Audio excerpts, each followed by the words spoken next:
Good morning, everyone. Please be seated. Welcome to the Zen Buddhist Temple of Toledo. Please turn in your liturgy books to page 2.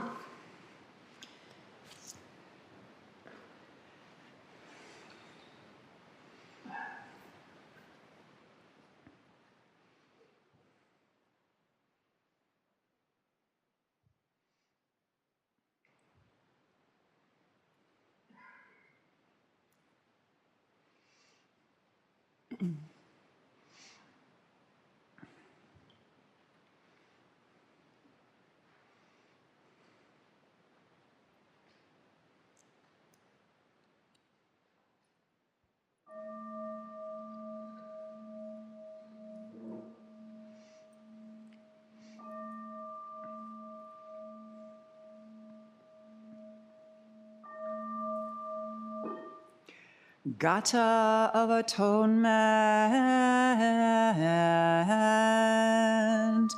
All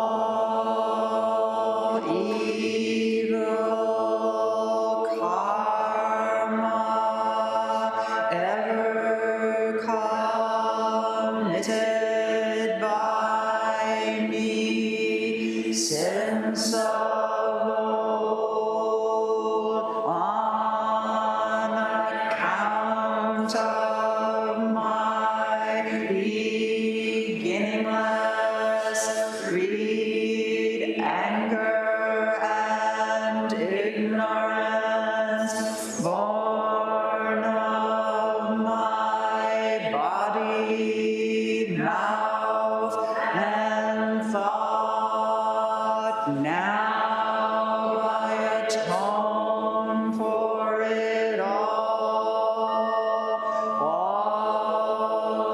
evil karma ever committed by me since of old, on account of my beginningless greed, anger, and ignorance, born of my body, mouth, and thought, now I atone for it all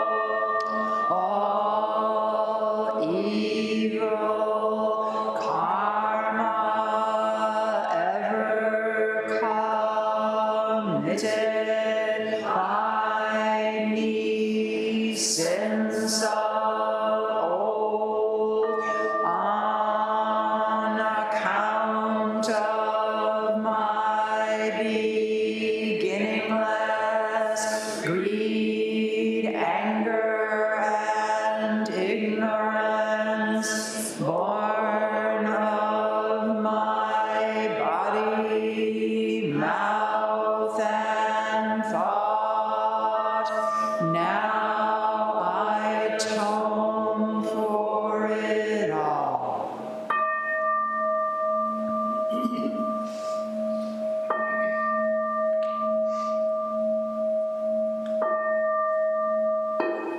Nikaya 3 Refuges. Buddham Saranam Gacchami. Buddham Saranam Gacchami. Dhammam Saranam Gacchami. Dhammam Saranam Gacchami. Sangham Saranam Gacchami.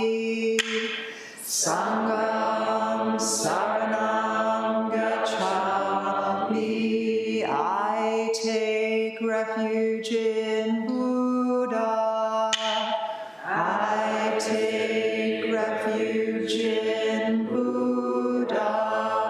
I take refuge in Dharma. I take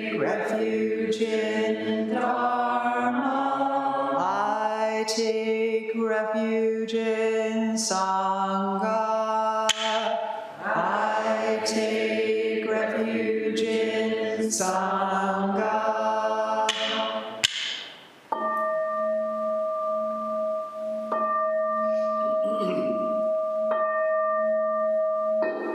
The 5 remembrances. I am of the nature to grow old. There is no way to escape growing old. I am of the nature to have ill health.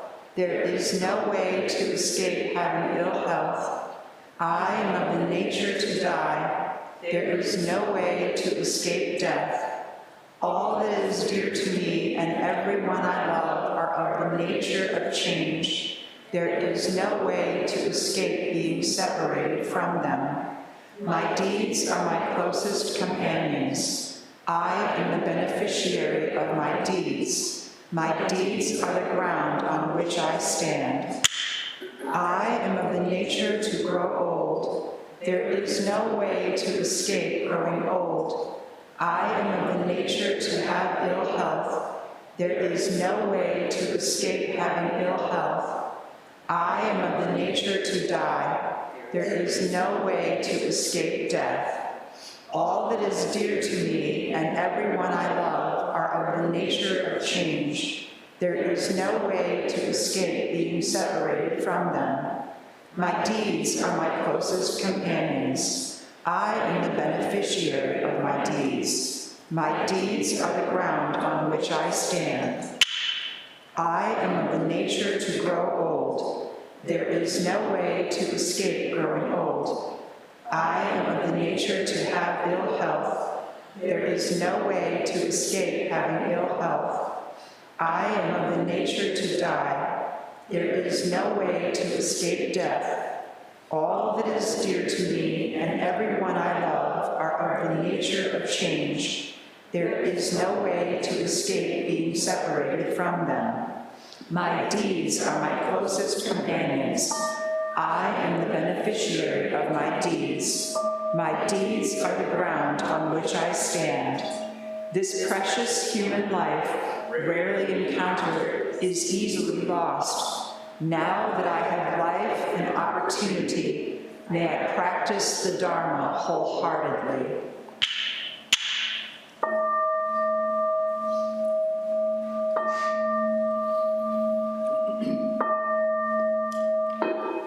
Mahayana Refuge. In my heart, I take refuge in Buddha, Dharma, and Sangha. May I liberate suffering beings and bring them to great joy. May the compassionate spirit of love grow within me, that I may actualize the great way. In my heart, I take refuge in Buddha, Dharma, and Sangha. May I liberate suffering beings and bring them to great joy. May the compassionate spirit of love grow within me, that I may actualize the great way. In my heart, I take refuge in Buddha, Dharma, and Sangha. May I liberate suffering beings and bring them to great joy. May the compassionate spirit of love grow within me, that I may actualize the great way. Invocation of the lineage. I give thanks for the guidance of my teachers, for the lineage of teachers before them. I give thanks and offerings for their devoted practice of generosity, moral discipline, patience, joyful effort, concentration, wisdom, skillful means, unshakable vow, spiritual powers, and awakened awareness for my benefit. May their years of life be lengthened, and may their vows be completely realized. May I cultivate these perfections with their guidance. 7 practices of the Bodhisattva. I bow down in body, speech, and mind. I offer the best I have to give, both real and imagined, to fill the space between us. I regret and purify all transgressions. I rejoice in all virtues. I request you to remain until total enlightenment. I request wise and compassionate guidance. I dedicate my merit for the sake of all beings. Generating love and compassion. May all sentient beings be free from clinging and hatred. being close to some and distant from others. How wonderful it would be. May this be accomplished. I will free them from clinging and hatred. Bless me to accomplish this. May all sentient beings enjoy happiness and the causes of happiness. How wonderful it would be. May this be accomplished. I will bring them happiness and the causes of happiness. Bless me to accomplish this. May all sentient beings be free from suffering and the causes of suffering. How wonderful it would be. May this be accomplished. I will free them from suffering and the causes of suffering. Bless me to accomplish this. May all sentient beings have the joy that has never known suffering. May they be free from clinging, hatred, jealousy, miserliness, doubt, pride, wrong view, ignorance, and dualistic thoughts. How wonderful it would be. May this be accomplished. I will bring them to this state. Bless me to accomplish this.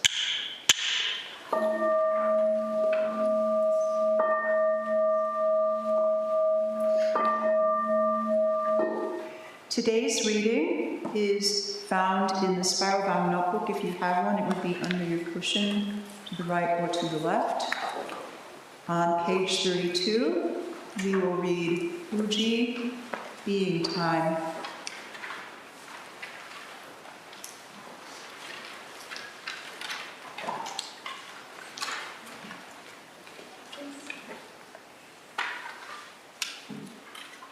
The way the self arrays itself is the form of the entire world. See each thing in this entire world as a moment of time. Things do not hinder one another, just as moments do not hinder one another. The way-seeking mind arises in this moment. A way-seeking moment arises in this mind. It is the same with practice and with attaining the way. Thus, the self setting itself out in array sees itself. This is the understanding that self is time. Know that in this way there are myriads of forms and hundreds of grasses throughout the entire earth, and yet each grass and each form itself is the entire earth. The study of this is the beginning of practice. When you are at this place, there is just one grass, there is just one form, there is understanding of form and beyond understanding of form. There is understanding of grass and beyond understanding of grass. Since there is nothing but this moment, the time being is all the time there is. Grass being, form being, are both time. Each moment is all being, each moment is the entire world. Reflect now whether any being or any world is left out of the present moment. Please stand for the Heart Sutra, which is found on page 4 of your liturgy book.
Great Prajna Paramita Heart Sutra, Avalokiteshvara Bodhisattva practicing deep Prajna Paramita clearly saw that all five skandhas are empty, transforming all suffering and distress. Shariputra, form is no other than emptiness, emptiness no other than form, form is exactly emptiness, emptiness exactly form, sensation, perception, mental reaction, consciousness are also like this. Shariputra, all things are essentially empty, not born, not destroyed, not stained, not pure, without loss, without gain. Therefore, in emptiness there is no form, no sensation, perception, mental reaction, consciousness, no eye, ear, nose, tongue, body, mind, no color, sound, smell, taste, touch, object of thought, no seeing, and so on, to no thinking, no ignorance, and also no ending of ignorance, and so on, to no old age and death, and also no ending of old age and death, no suffering, cause of suffering, cessation, path, no wisdom, and no attainment, since there is nothing to attain. The Bodhisattva lives by Prajna Paramita, with no hindrance in the mind, no hindrance, and therefore no fear, far beyond elusive thinking. Right here is nirvana. All Buddhas of past, present, and future live by Prajna Paramita, attaining Anuttara Samyak Sambodhi. Therefore know that Prajna Paramita is the great sacred mantra, the great vivid mantra, the unsurpassed mantra, the supreme mantra, which completely removes all suffering. This is truth, not mere formality. Therefore set forth the Prajna Paramita mantra, set forth this mantra and proclaim Gate Gate Para Gate Parsam Gate Bodhisvaha Gate Gate Para Gate Parsam Gate Bodhisvaha Gate Gate Para Gate Parsam Gate Bodhisvaha. Infinite realms of light and dark convey the Buddha mind. All that is and we ourselves come forth in perfect harmony. We offer this sincere and devoted practice for the many beings of the 6 worlds and dedicate it in grateful thanks to the strength and sound practice of the great heartlands and Buddhist Temple of Toledo Sangha and its teachers. May our virtuous actions be clear from all interferences, and may our vows be fully realized. We especially dedicate these merits to Hannah, Renee, Lorelei, Carol, Art, and Maureen, and those whose names we hold in the silence of our hearts, as well as those whose names we now voice aloud.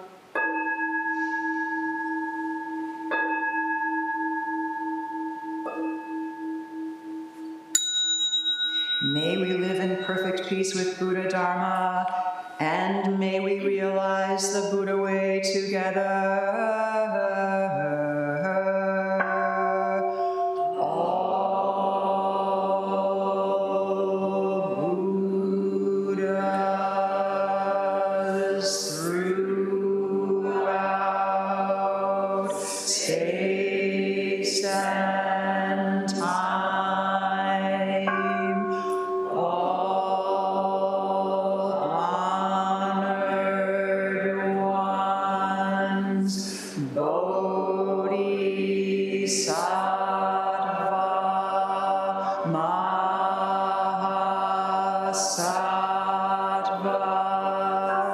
Wisdom beyond wisdom, Mahaprajna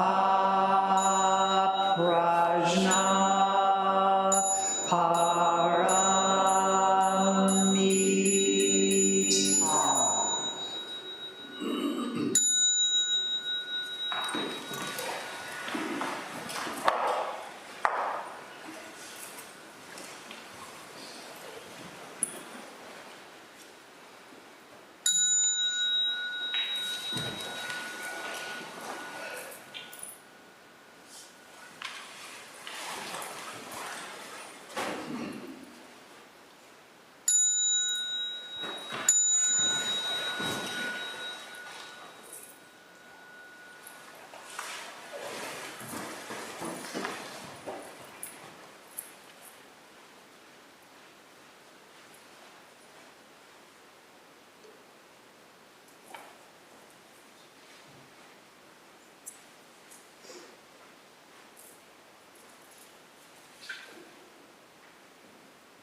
Please prepare for Zazen.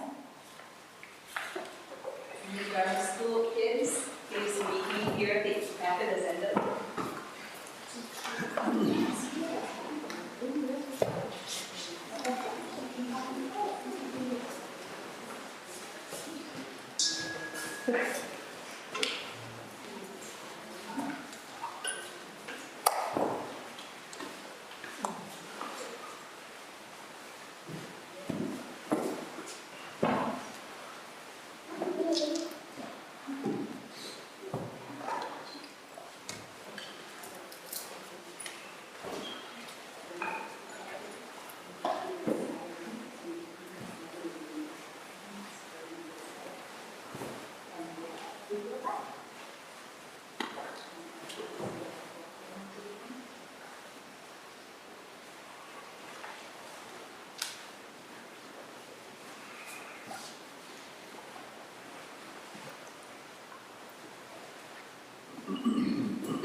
Please stand for Kinhin, our walking meditation.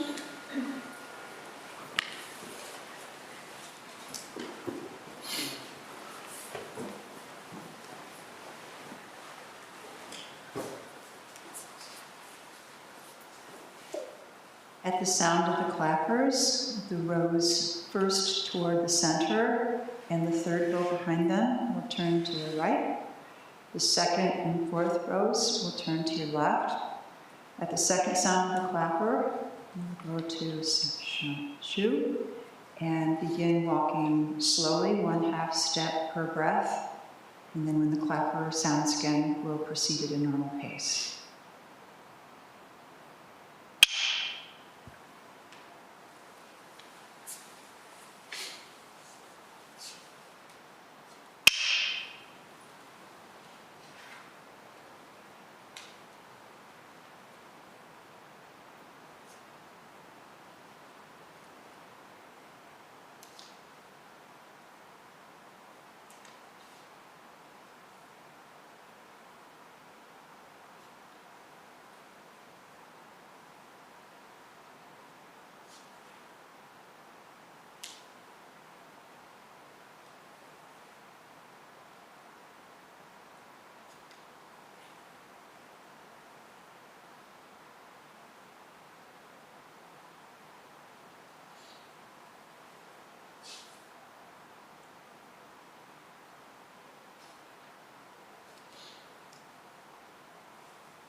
Please be seated. Or stand to recite the Song of Covenant. Oh, I beg your pardon, my mistake. Right. Thank you, Yoshi. We will now recite the Song of Covenant on page 8 of your liturgy book. We, the Daishin Kokuji Sangha, with respect for the worth and dignity of each person, with wonder at the wisdom and compassion we seek to cultivate by practice, and with deep gratitude for the teachers of this lineage and our connection to one another, covenant to support each other by upholding the precepts of doing no harm, practicing good, and actualizing good for others. Please be seated.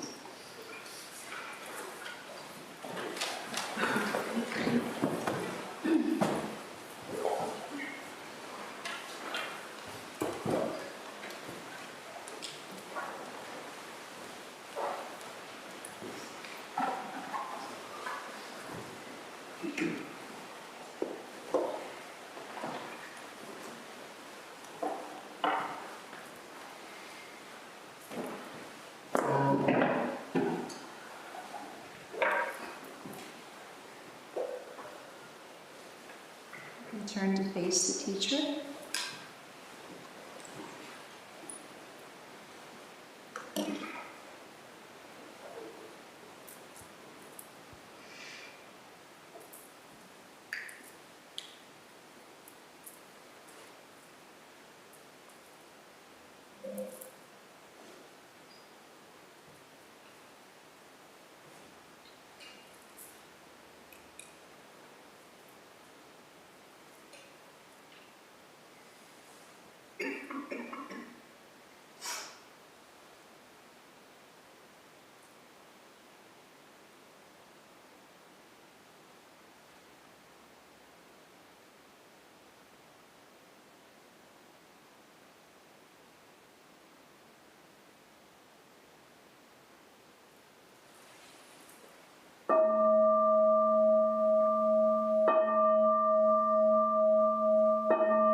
Gata on opening the sutra.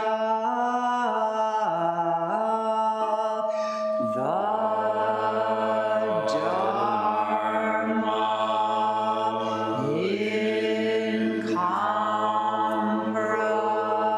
incomparably profound and infinitely subtle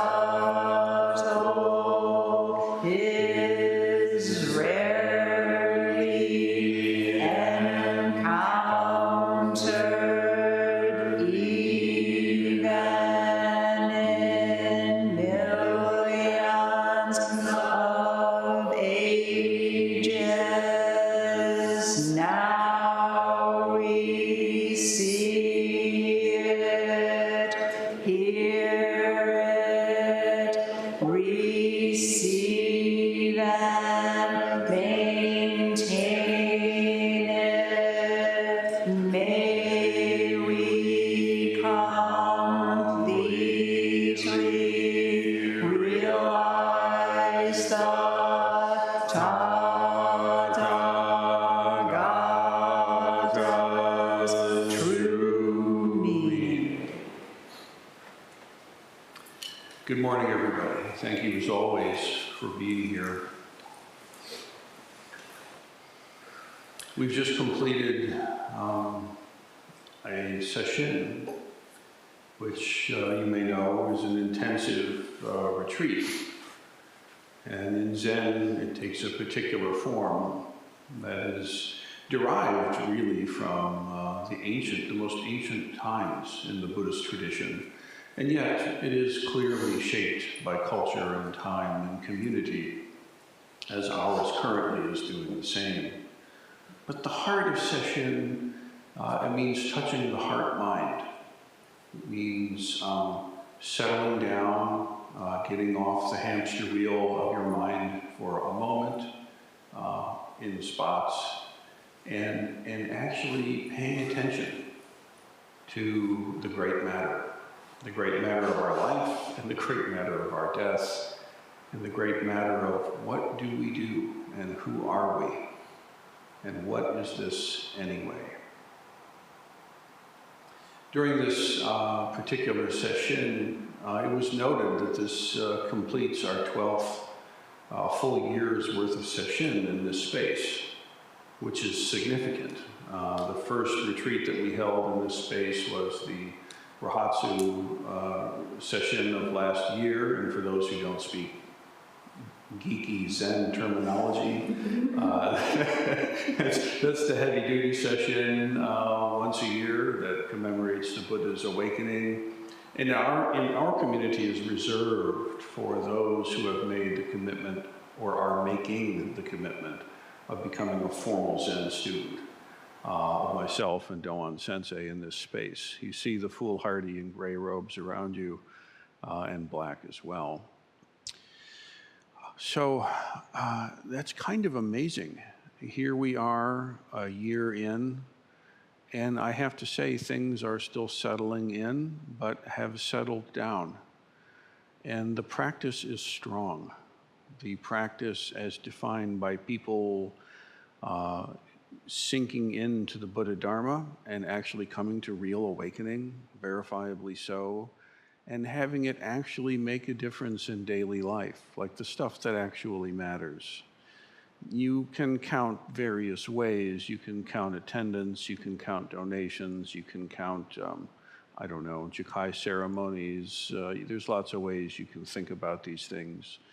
But from my perspective, what matters is Kensho. What matters is awakening. What matters is the great Bodhisattva vows, not being just taken, but actually lived into. That's the real work, right? All the ceremony, which I'm so fond of, and all the ritual and all the hangout time, which I delight in, if it's true, is at the service of the greater project of awakening and living out of compassion in our lives, in the lives that we actually all lead, exactly as they are. And one of the great lessons of Sesshin is that you can't control everything. In fact, you can control almost nothing. And yet you can learn to practice and to work with your life the way your life really is. One of the first barriers to intensive Zen training is actually being able to tolerate ourselves. This is a big deal. This is a huge deal. A lot of people use what they think of as spiritual training as a way to kind of esoterically distract themselves from themselves.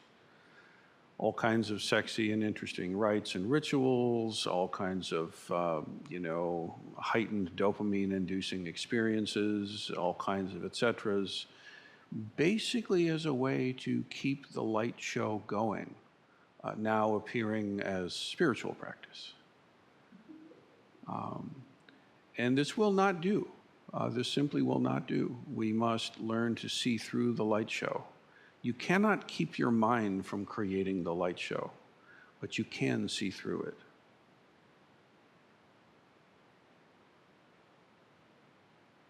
And sometimes this is very painful, and sometimes this is incredibly joyful. Sometimes it's sort of meh, but however it shows up, trust it. Even the littlest bit of seeing into the nature of the self is the whole thing.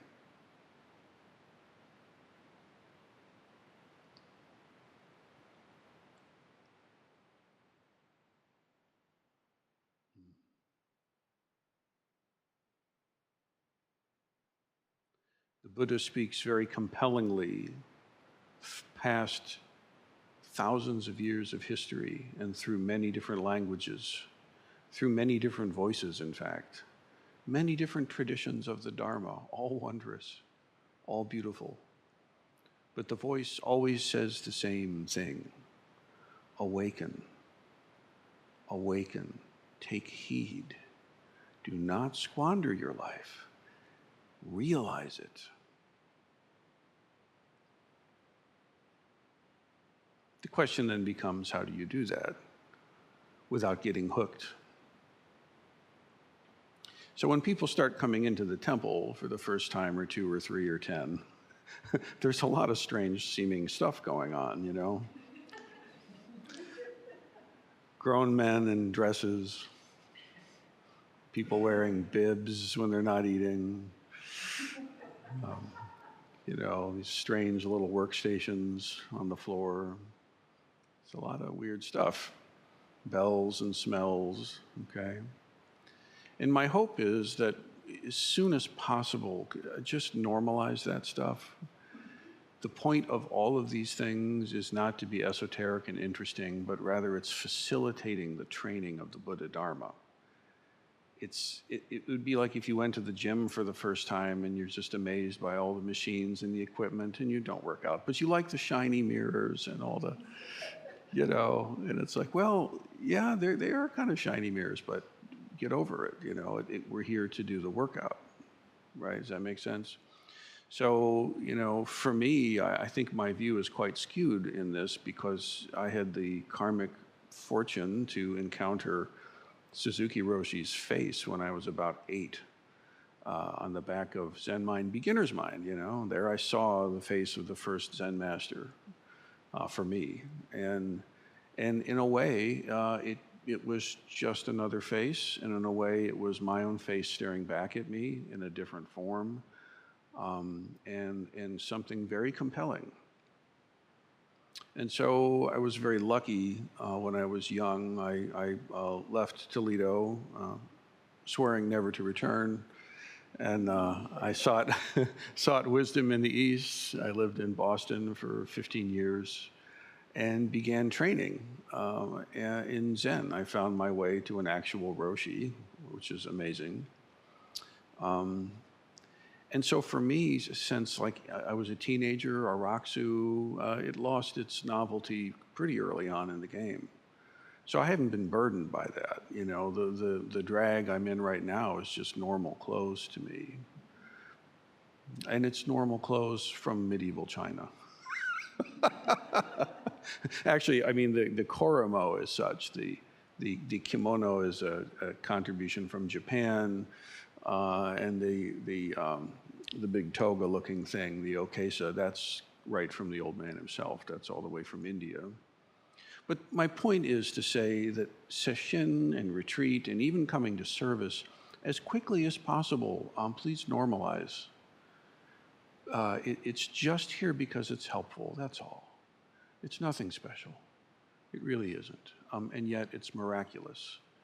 It gives us a container and a frame and a structure that is not just kind of being made up as we go along, although it is in spots to be sure, but it's deeply immersed in the wisdom of the tradition. And it works. It really does. The Buddha said in the text I've been drawn to of late, the Dhammapada, he said, the perfume of sandalwood, rose bay, or jasmine cannot travel against the wind, but the fragrance of virtue travels even against the wind, as far as to the ends of the world. How much finer is the fragrance of virtue than that of sandalwood, rose bay, or of the blue lotus, or even jasmine? The fragrance of sandalwood and rose bay does not really travel very far, but the fragrance of virtue rises to the heavens. What is this virtue? Is this being a good little Zen student, obeying all the rules? Thankfully not. It's something far more wondrous and more ordinary than that. Roughly said, the virtue of the Buddha Dharma comes down to compassion and wisdom. And compassion is, may all sentient beings be free from clinging and hatred, being close to some and distant from others. How wonderful it would be. May this be accomplished. I will free them from clinging and hatred. Bless me to accomplish this.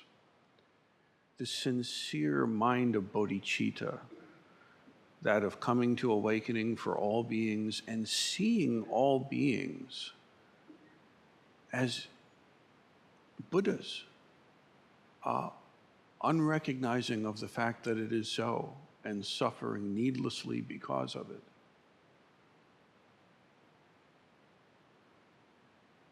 What is the mechanism of this mistake? And how do we unlock it? I mean, after all, it's really not true that you as an individual person has delusion in your head, and then if you sit enough zazen, you extricate that, you exercise that, and replace it with a better algorithm called Buddhism, and now you're 10% happier. That is not what this is about. Rather, what is so is that one realizes that from the very beginning, one has already been Buddha. One already is Buddha. You have been living the life of the Buddha since the very beginning. Beginning to recognize that fact is what's called wisdom. Living as though this were not so is what is the root cause of such suffering. But after all, you are the master of your own mind mandala. You have dominion there. You can choose. You can experience this moment any way you want. Is this a wondrous moment? Is this a terrifying moment? Are you at home? Are you in a strange land? Is this a palace of jewels? Is this a pool of pus and blood? It all depends on you as master, and the universe has no choice but to bow to your will. This is terrifying. Wouldn't it be nicer if you could just say, oh, please take over. Here's my umbilical cord I wish to plug back in.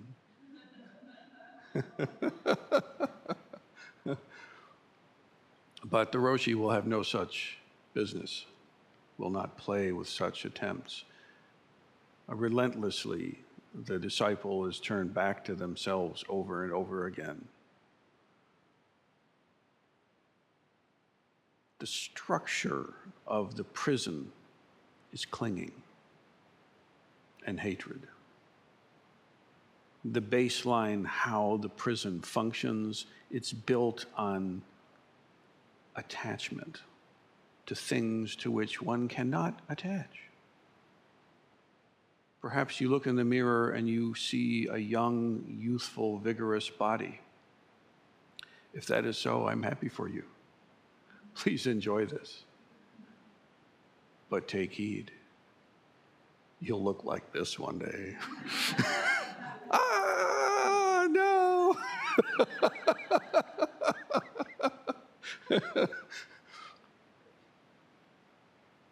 So you know intellectually, you cannot cling to being 20. It is simply not possible. It defies physics. This is not within the realm of what's options. And yet, your delusive mind, it doesn't quite buy that that's true. Yes, but after all, this is me we're talking about now. I mean, this, maybe for others, but me? No, I'm sweet. I got this. Awakening is simply recognizing delusion as delusion and letting go of it. Your body is aging, whether you acknowledge it or not. That's just what's happening. Every damn day, you're 24 hours more combusted. And that's how it is. Regardless of how you think about it or what you tell yourself, how you experience it, there is an objective reality involved. And so the way that we create our suffering is we falsely cling to things which simply cannot be clung to, not in reality. And because of the friction between those two things is dukkha.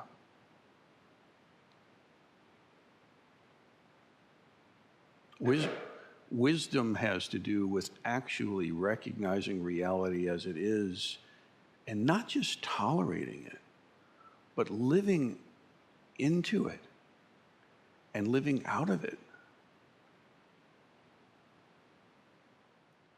Some have heard that the number one pug has passed away, Louis. Yeah, thank you. He died last night, peacefully in his sleep. Began actively dying when that snow was falling yesterday, which was so amazing, you know. And, you know, one moment there's Louis, and I can pet him and console him, and he feels, as he always has, a little tired. And then this morning I go to check, and you know perhaps that feeling when you reach down to pet your familiar once they've passed and there's no life in the body anymore. It's heavy. It doesn't move. For the first time ever, I picked Louis up and his arms stayed exactly where they were. You know what I'm talking about? The other pugs can smell it. They can't name it, but they know it.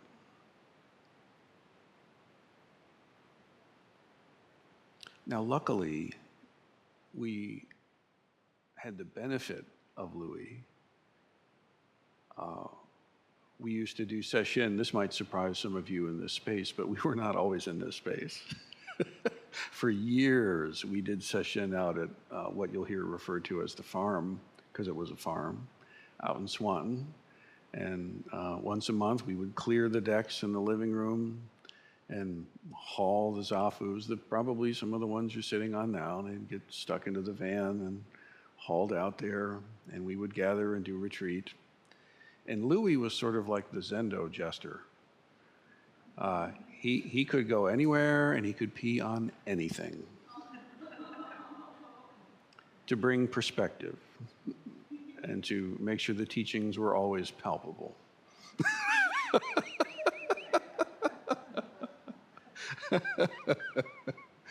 Oh, he did such admirable work, you know. You know, some Zendo, you know, you need to have a person who's irritating to help foment the Sangha. We just had Louis pee on stuff. Anyway, realizing from the beginning, though, that this little pugger is going to die. I'm delighted to say that I feel pretty sure that I was aware of that from the first time we held him. And because that was not hidden away, Louis was very well met. And at the time of this passing, it's bitter and it's sad, but it's not, there's nothing wrong. There's no need to rail against the universe. Why did my pug die? Because he's a pug. Because he's a sentient being. Because like us too, and the planet itself, what arises has its fruition and its lessening and its demise. This is the life of the Buddha. This is the life that all of us are leading, whether we acknowledge it or not. So how do we enliven the tears? How do we live authentically? The answer is way beyond just saying, oh, it all sucks, it doesn't matter, don't care about anything because you'll get hurt. That's a very low-level cop-out.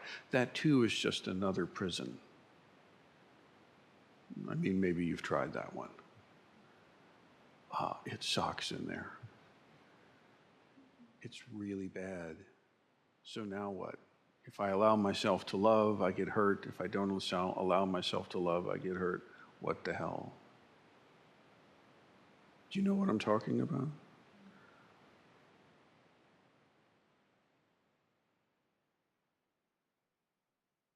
The perfume of sandalwood, rose bay, or jasmine cannot travel against the wind, but the fragrance of virtue travels even against the wind, as far as the ends of the world. How much finer is the fragrance of virtue than that of sandalwood or rosebay or the blue lotus or even that of jasmine? The fragrance of sandalwood and rosebay does not travel far, but the fragrance of virtue rises to the heavens. I tell you this, it seems to me that when a human being, when a sentient being begins to wake up and live right in their life, it seems to me that this is what the Buddha is talking about, with this virtue rising even to the heavens. It's so rare, but it's so powerful. Your life, without needing to suddenly be a billionaire or to be, perfectly healthful in all ways, or to be a world leader of some kind. I mean, your life, the way you're actually situated right now, is the perfect field of the Buddha Dharma. Oh, but what about me? But I don't know what I'm going to do about. Oh, but I failed it. Well, I had a dream, but it never came about. It must not apply to me. Please, enough. Just open the hand of your mind. Stop clenching to the stories and let go. Breathe the free air right now. In this moment, right here, is exactly everything you need. Trust it. Trust yourself. Even if all hell is breaking loose and your dear pug has died, even still, in fact, all the more so,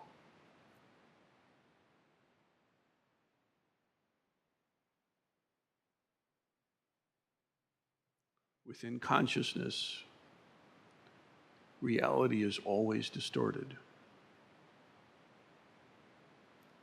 There's nothing you can do about that. What you can do is awaken to that fact and let go of it. And when you do, there are still beings out there suffering, and that suffering matters. I can never really express thoroughly enough the gratitude I have for my teacher, for Roshi's willingness to put up with me and to guide me and to help me learn to trust myself and to actually love myself and love life, even the people that have done me wrong, and there have been, even people that I've needed to say, we're done here, and I do. Even with that being so, the heart of compassion is unhindered. So may we all find our way into the truth of ourselves, which is all this is about. May we realize that from the very beginning, we are Buddha. Living as Buddha, dying as Buddha, grieving as Buddha, laughing as Buddha. The whole time. Koans can tickle us into it a little bit. But the bottom line is, it's you. Realize it, trust it, live it on behalf of others, and above all, enjoy the light show, folks. May it be so.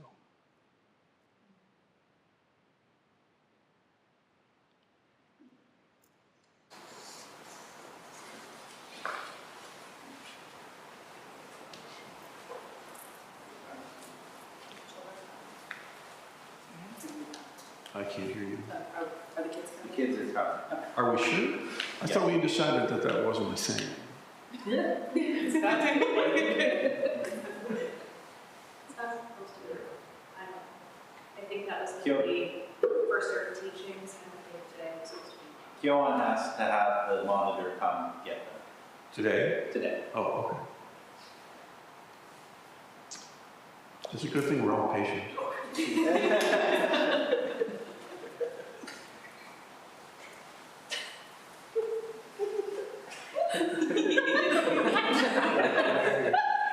You bring me a serving of emptiness. Thank you. Be gone. Away. I'm enjoying my cup of emptiness. The rites must be observed. So on, is it true? Are we waiting for the kids? Oh, there. Oh, all right. I better, let's all drink a cup of emptiness while we have a chance. Cheers, everybody, here they come. Drink up now. Okay. All right, everybody brace and face the back. Yeah, please turn so we can see the kiddos.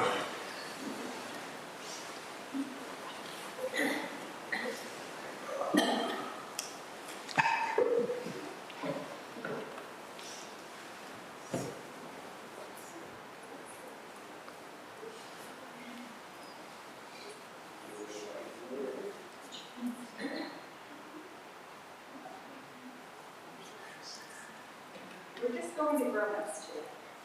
Just going to grown-ups. I don't know what that means. Great, so let's have I guess that means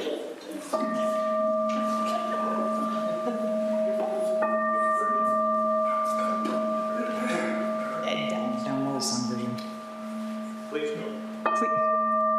We'll do the chanted version. Thank you. Beings are numberless. I vow to free them. Delusions are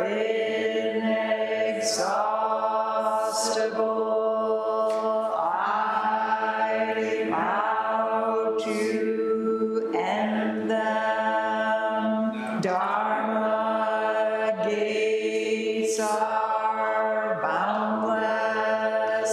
I vow to enter them. The Buddha way is unsurpassable. I vow to embody it. Beings are numberless. I vow to free them. Delusions are inexhaustible. I vow to enter them.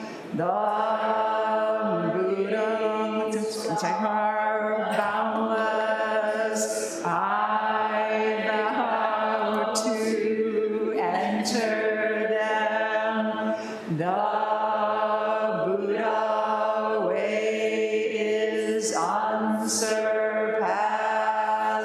unsurpassable. I vow to embody it. Beings are numberless. I vow to free them. Delusions are inexhaustible. I vow to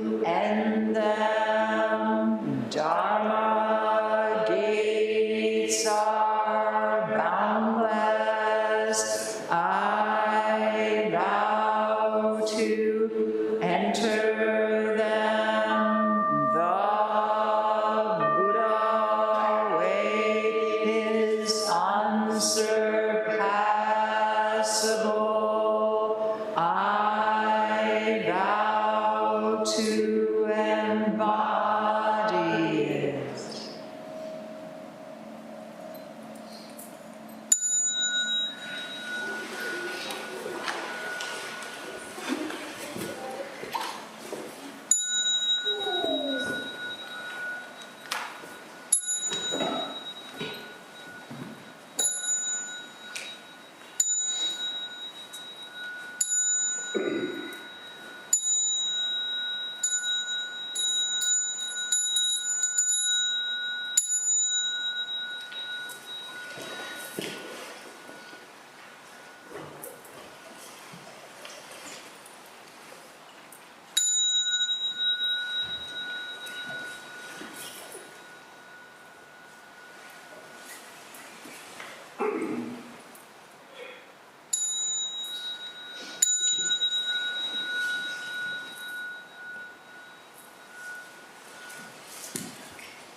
Announcements?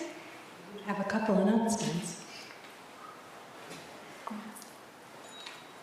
First of all, next weekend's a rather big weekend for the temple. As Roshi said, we've just finished a full year of retreats in this space, and next weekend we are doing the last formal bit of letting go of our old temple space. If you were nourished by the Angola Road Temple, or even if you weren't, you are, even if you don't know it actually by all the years of practice there. We're getting started, I think, with some cleanup and preparing the space at 9 a.m. next Saturday at Angola Road. So starting at Angola Road, some cleanup, preparation, a ceremony to, I think, sort of turn it off as a temple and say goodbye to it.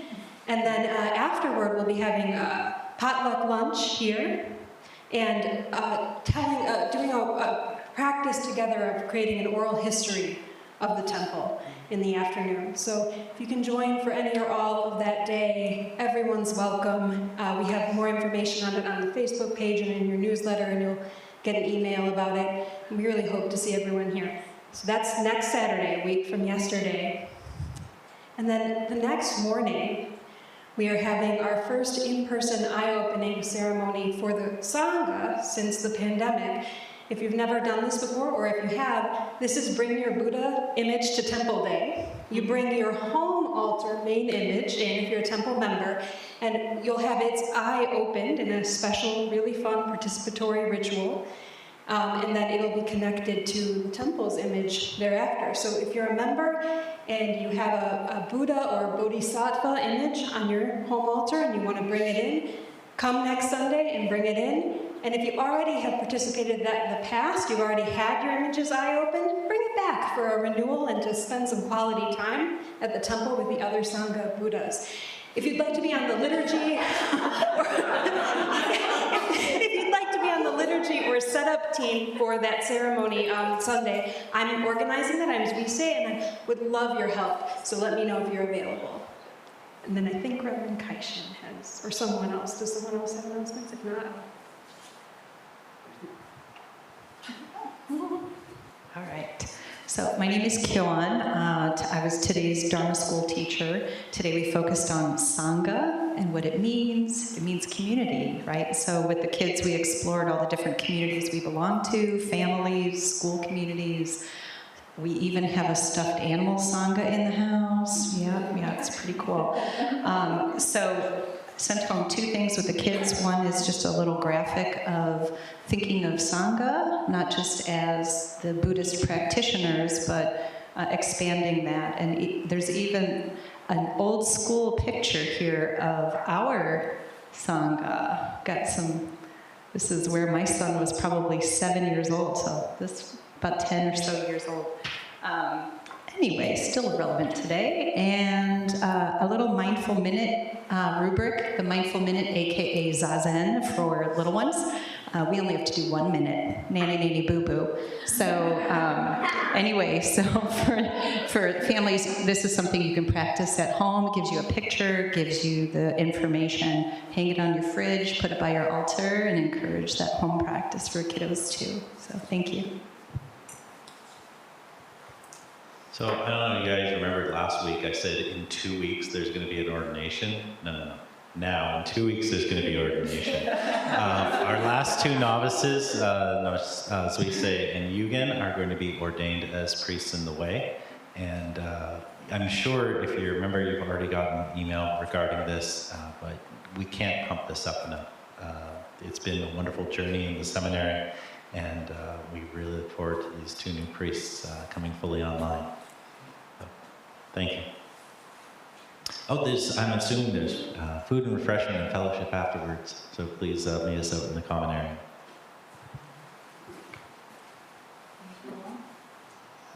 Please restore the Zen. Please restore the Zen.